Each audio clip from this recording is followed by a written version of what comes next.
Bonjour, une petite vidéo vite faite sans préparation. Bon, ce matin, ça a donné, vous le savez, j'écoute tout le monde. J'écoute vraiment tout le monde, mais bon, j'écoute pas grand-chose tant que ça. Surtout dans le milieu là, dit du supramental, j'écoute pas grand-chose dans le fond parce que au niveau d'un exercice d'observation, je vais être porté à écouter un paquet d'affaires, entre autres, puis des fois, bon, je manque de temps.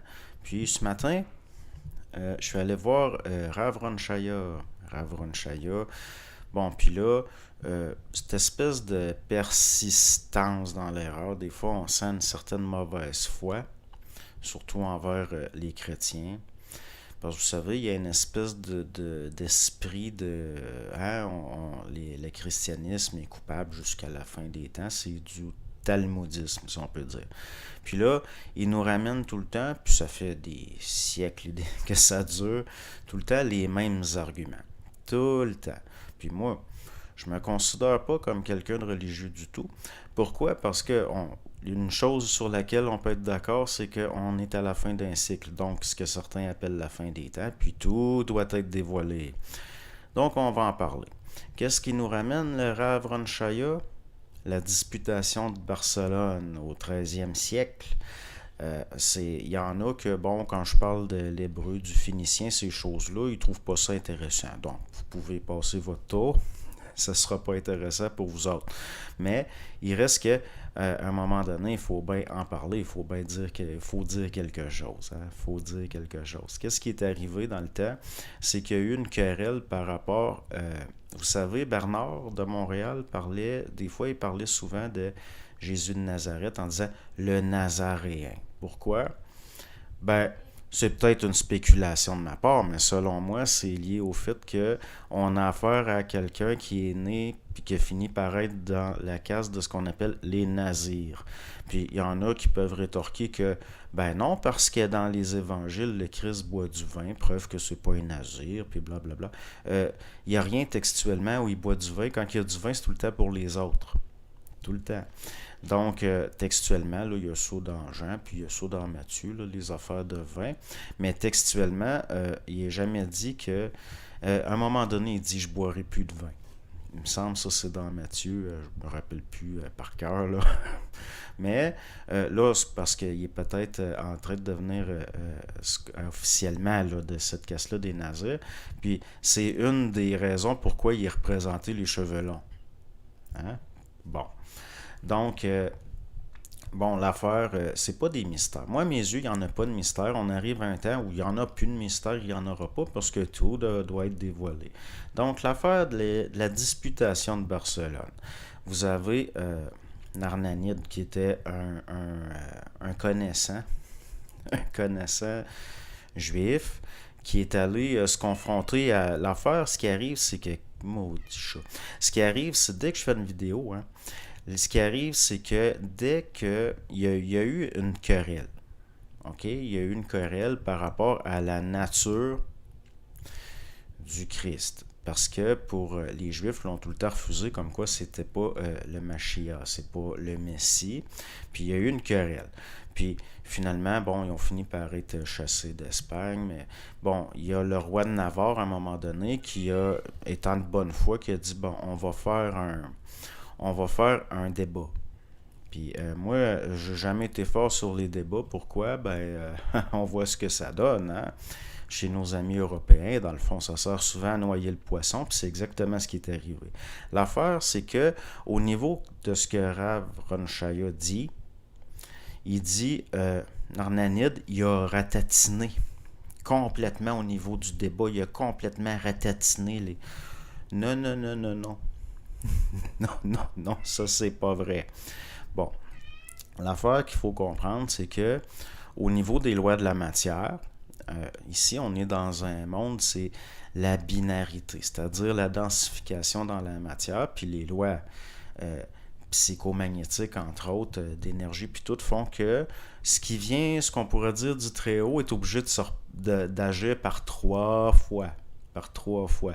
C'est-à-dire que ça fait partie des lois de la matière. Pour ce qui est un petit peu plus subtil, se manifeste dans la matière, il faut que ce soit dans le temps puis dans l'espace. Donc, ça va tout le temps être par 3 fois, ce qui est déjà un tour de force, étant donné qu'il y a 7 couches à traverser, si on peut dire, au niveau, de l'énergie qui se densifie en matière. C'est pour ça que les chrétiens attendent un second avènement, puis après, il y a une troisième chose, là, qui arrive. Ça fait partie de ces lois-là.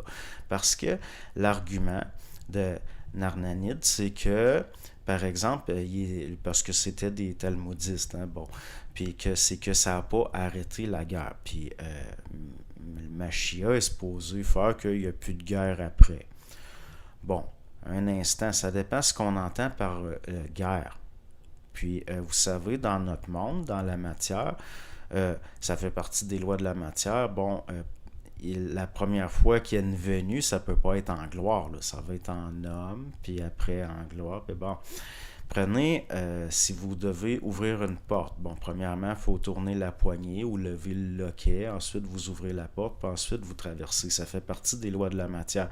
Si vous marchez sur un chemin, vous devez mettre un pied devant, ensuite l'autre pied, puis là le thorax, le tout avance. Là, ça fait partie de ces lois-là par 3 fois. Donc, attention, là, ça vient d'une incompréhension, comme d'habitude, de ce qui a été le christianisme. Puis au niveau de la finance internationale, il y a une certaine influence judéo-protestante. Puis regardez comment les financiers internationaux se sont acharnés sur la Grèce. Est-ce que ce ne serait pas, entre autres, lié à des vieilles querelles, à des vieilles rancœurs? Pourquoi?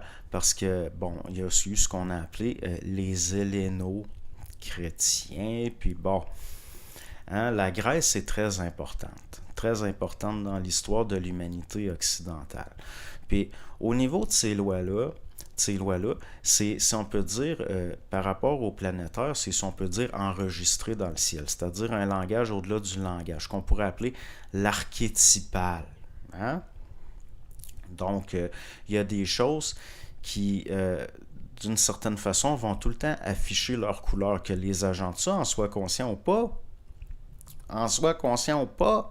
Prenez, j'avais une discussion avec un ami, puis à un moment donné, c'est venu sur le sujet, puis j'ai fini par parler la symbolique de la gestuelle d'une icône de Saint Grégoire. Pourquoi? Prenez par exemple, je n'ai pas confiance du tout en Donald Trump. Pourquoi? Parce que je considère qu'il affiche ses couleurs, puis que ce soit conscient pas de sa part. Vous savez, Donald Trump, il y en a, ils vont dire « c'est des niaiseries de complotistes, puis blablabla ». Non. Tout a un sens, il n'y a pas de hasard, puis les gens affichent leurs couleurs, qu'ils en soient conscients pas, sans s'en rendre compte. Puis Donald Trump, quand il parle, là, vous savez, souvent, il est comme ça, là. Il fait ça comme ça. Il y en a, ils vont afficher ça comme ça veut dire 6. On peut mettre ça plus simple que ça veut dire 6. C'est-à-dire soumission au planétaire, matériel, à ce qui monte, pas à ce qui descend. Donc, c'est une symbolique inconsciente, je pense, de la part de Trump. Mais il y en a qui le font consciemment. Prenez comme des fois, il y a André Pitt, que je pense qu'il a étudié l'hypnose, puis il est sensible à la suggestion. Je considère qu'il est sensible aux influences. Puis des fois, inconsciemment, en parlant, il va faire ça comme ça. OK? Puis, dès que c'est quoi la soumission à ce qu'on pourrait appeler le psychomatériel planétaire comme principauté? La soumission à ça, c'est tout le temps par de l'inconscience, tout le temps. Donc, jusqu'à un certain point, pas besoin d'être conscient de ça pour, jusqu'à un certain point, afficher on est l'agent de quoi. Puis, moi, je n'ai pas de désespoir. Je pense que des yeux peuvent se déceler avec le temps. Ça vient d'où ces affaires-là, le langage des mains? Parce que ça, on voit ça aussi dans le bouddhisme. Dans le fond, si vous prenez le phénicien, ce qu'on appelle les chiffres arabes, dans le fond, ça vient du phénicien. Le 6, qui a rapport avec le planétaire, le matériel, les forces autoritaires de la nature, puis Mais si vous regardez les icônes, des vieilles icônes orthodoxes, comme celle de Saint Grégoire, lui, il fait ça comme ça. Ça, c'est le 7. C'est-à-dire, si vous voulez, entre autres, le cosmique, le Christ, ce qui descend. Ce qui descend. Prenez les statues du Baphomet. Souvent, il va être comme ça. C'est un symbole de ce qui monte, c'est-à-dire les forces planétaires, la principauté de la Terre, le prince de la Terre, si vous voulez, ce qui cherche à monter, à prendre d'assaut. Pas le ciel, c'est déjà sous son autorité aussi le ciel planétaire, ce qu'on appelle l'astral, mais ce qu'il y a au-delà, c'est-à-dire le cosmique. Puis dernièrement, j'avais aussi mis une image de Rasputin, qui est comme ça. Là, c'est ce qui descend. C'est un geste de bénédiction. Parce que il y a certaines lois psychomagnétiques ou électromagnétiques qui font que ce qu'on pourrait appeler entre guillemets la lumière, il faut que ça descende en biais d'un plan à l'autre. Donc, ici, là, il y a un geste de descente. Là. La bénédiction, c'est faire descendre. Bon, on fait descendre les bénédictions, puis la personne devient un agent de ces forces-là, de ce qu'on pourrait appeler le Très-Haut. OK? Puis comme je l'ai dit dernièrement, je pense que Rasputin a été diabolisé puis qu'il n'était pas si mauvais que ça. Hein? Bon.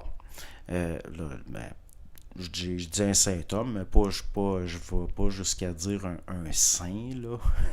Ça serait un petit peu... Il y en a que ça choquerait. Mais juste de comprendre que ces symboliques inconscientes-là, ça fait partie de l'archétypal. Puis par rapport aux chiffres, des chiffres et des lettres, si vous voulez, ça fait partie d'un langage qui va au-delà de la matière. Ça fait partie de le systémique, entre autres, si vous voulez. Le langage qu'on pourrait dire des anges, c'est-à-dire des êtres qui sont sur des plans où c'est des rapports d'énergie, puis c'est pas la matière dense comme on la connaît.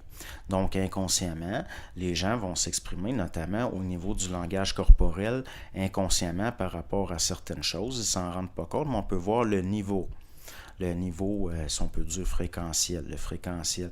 C'est-à-dire, je pense pas que, par exemple, André Pitt, quand il fait ça, puis que je pense qu'il y a un certain mimétisme à force d'avoir regardé, puis j'irais jusqu'à dire idolâtré Donald Trump, je pense pas qu'il le fasse consciemment nécessairement. C'est possiblement, tout simplement, parce que l'astral va s'afficher, puis il va marquer ses agents. Donc, prenez ce qui est arrivé dernièrement à Laval. Il y a une espèce de bonhomme sans histoire pourtant, encore jeune. C'est dommage gâcher sa vie comme ça, mais en plus de détruire des vies, 51 ans, qui a pris son autobus puis qui s'en est servi comme un camion bélier puis qui est foncé dans une garderie. Cet homme-là se déshabillait et criait comme un damné. Ce sont des comportements qu'on a vus dans certaines sectes, dont le jansénisme. Et à mes yeux, c'est un cas de possession, là. Donc, ces forces-là sont anti-vie. Anti-vie. Puis, il n'y a pas de mot pour dire jusqu'où ça va aller. Le tout pour le tout va être joué. Donc, des choses comme ça, on risque d'en voir de plus en plus. Pourquoi? Parce qu'on est de plus en plus déconnectés. On est de plus en plus déconnectés, puis il y a de plus en plus de gens qui sont réellement déconnectés par autre chose. Là, ça va passer, entre autres, par l'âme qui est sous influence, on peut dire. Donc, il y a une déconnexion avec l'esprit. Prenez le pape François. Là, il y en a qui vont être critiques de ça, mais bon, l'oiseau moqueur, lui, il accroche un peu sur le fait qu'on dirait qu'il fait des croix inversées. Mais dans le fond, c'est tout à fait logique. Puis je pense pas qu'il le fasse consciemment, le pape François. Mais l'astral va tout le temps marquer ses agents. Puis il va tout le temps, ils vont reproduire ça inconsciemment. En fait, la croix inversée, c'est ce qu'on appelle la croix de Saint-Pierre. C'est-à-dire, Saint-Pierre aurait été crucifié à l'envers. Donc, on voit que c'est clairement, c'est dit clairement, c'est l'église de Pierre, c'est-à-dire une église institutionnelle, temporelle, planétaire. C'est quoi le prince de la Terre? Puis jusqu'à un certain point, comme on vit dans un monde de binarité puis d'opposition, parce que la danse matérielle c'est comme ça, c'est un petit peu en opposition avec l'église de Saint-Jean, au sens réel du grec ancien ecclésia, qui n'est pas une église institutionnelle matérielle. C'est pour ça qu'il est écrit « Fends la pierre et tu me trouveras », puis blablabla. Mais ça a été récupéré par les maçonneux, ça, qu'ils sont montrés comme un peu des architectes, puis des tailleurs de pierre, puis blablabla, puis il y a des relais de gnosticisme dans ça, puis toutes sortes de dérives. Toutes sortes de dérives. Mais juste de comprendre que ça, quand les gens font ça inconsciemment, c'est jusqu'à un certain point, c'est un petit peu l'astral qui se manifeste, qui montre une certaine soumission à ce qu'on appelle le prince de la terre. Puis c'est pour ça, sur les icônes, on voit ça aussi dans le bouddhisme. Je le sais que c'est une autre culture et tout, mais au niveau de l'archétypal, on est dans de l'universel, puis c'est de l'inconscience. Ça agit par des influences, puis par mimétisme. Puis c'est pour ça, si vous regardez des vieilles icônes orthodoxes, ou comme par exemple, je donne un exemple, l'icône de Saint Grégoire, qui est une icône assez connue. Lui, il va faire ça comme ça. Puis comme vous voyez, ça fait un 7 phénicien, alors que ça fait un 6.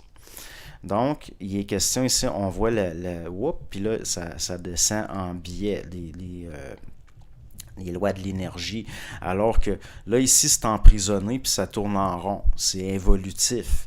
C'est des choses qui sont extrêmement simples. Puis c'est des choses qu'on comprend d'un coup, en les voyant d'un coup. Mais pour ça, ça prend ce qu'on pourrait appeler, ça ne peut pas passer juste par l'art. Ça prend un contact avec ce qu'on a appelé l'esprit. Hein? Prenez les catholiques, à un moment donné, parlaient beaucoup les anges gardiens, puis à partir de certaines époques, ils ont arrêté d'en parler. Puis il y a même le pape François qui est allé dire ceux qui considèrent qu'ils ont un contact personnel sont dangereux. Mais à mes yeux, c'est totalement le contraire. Parce que si on regarde par rapport à Bernard, il l'a dit, Bernard, que par exemple le double puis l'ange gardien, au fond, c'est le même phénomène. C'est la même affaire. Puis les affaires dont je vous parle là, il a fallu que j'en sois instruit par le double, parce que contrairement au rabbin, moi je suis pas un connaissant. Je suis pas un connaissant, puis j'ai pas le temps. J'ai pas le temps de m'intéresser à toutes ces affaires-là. Puis bon, il est plus question ici d'un savoir. Hein? Bon, ce qui passe par le double, c'est du savoir. Ou ce que vous voulez, l'ange gardien, ou le contact avec l'esprit, ou peu importe, là. Donc, c'est ce que j'avais à dire sur ça. Puis, je le sais qu'il y en a qui voient ça comme de la spiritualité, mais c'est très, très, très concret. C'est très, très, très concret. Regardez les cycles dans les cycles. Il y a eu ce qu'on a appelé, par exemple, dans l'histoire de l'humanité, il y a une affaire qu'on appelle, c'est le temps de l'innocence. C'est avant l'intellect, quand l'être humain n'avait pas besoin de réfléchir ou de penser pour être intelligent. Ben, on a un peu, comme il y a les cycles dans les cycles, au niveau de l'individu, comme tout est dans tout, si on peut dire, on a la même chose. Pour ça que de 0 à 7 ans, on va dire pour l'individu, c'est le temps de l'innocence. Après vient l'âge de raison qui correspond au niveau des cycles. L'histoire de l'humanité, bon, au début, il y a l'éternité, après le temps de l'innocence, puis après on tombe dans les temps des gouvernements, les temps de la raison, puis c'est là que commence la principauté, si on peut dire, planétaire, de ce qu'on appelle le prince de la terre. Prenez, quand le Nazaréen, il s'en va méditer au désert, puis tout, puis que là, le prince de la terre vient justement le voir, puis il essaie de le tenter en disant, regarde, adore-moi, puis je vais te donner tout ça, vu que ça m'a été donné. Ça lui a été donné. C'est une sorte d'autorité planétaire légale. Mais on arrive à des temps où tout va être révélé, puis que le mandat de ça va finir par finir. Puis pourquoi je parle de ces choses-là? Ben, ça fait partie de mon mandat, si on peut dire, parce que je me suis mis en vibration pour en parler. Donc, c'est ce que j'avais à dire pour aujourd'hui. Bonne journée.